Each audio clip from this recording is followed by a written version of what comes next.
Allez, premier projet, donc nous allons le découvrir dans cette vidéo. Alors dans ce projet, on va faire quelque chose de très concret, hein. Alors très simple. Alors vous inquiétez pas parce que ce qui m'intéresse c'est de pas noyer le poisson, c'est qu'on le comprenne bien tout ce fonctionnement.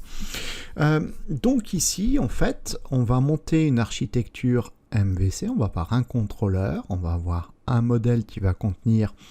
une fonction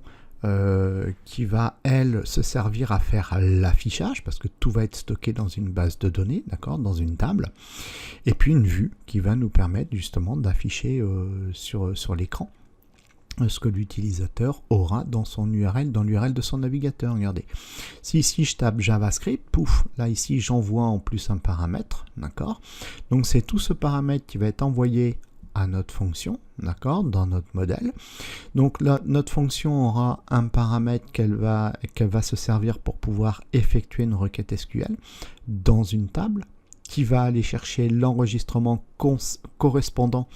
à la valeur de ce paramètre et en retourner sur la vue son contenu. Voilà, donc là ici en l'occurrence elle retourne un titre qui serait JavaScript, elle retourne une image qui sera un logo du JavaScript, elle retourne un texte qui sera une description du JavaScript. Et de la même façon, si on tape sur CSS, on envoie une autre valeur à notre paramètre et là en titre il nous retourne la valeur CSS, il nous retourne une image qui correspond au CSS, il nous retourne un texte qui correspond au CSS et il en va de même pour le PHP. Donc voilà quelque chose d'extrêmement concret, mais un petit peu plus compliqué que la façon dont on l'a appris, puisque là ici maintenant on fait jouer un paramètre, mais au niveau du principe ça sera exactement ce que l'on a appris précédemment, c'est-à-dire on va mettre en place donc une vraie architecture modèle, vue, contrôleur.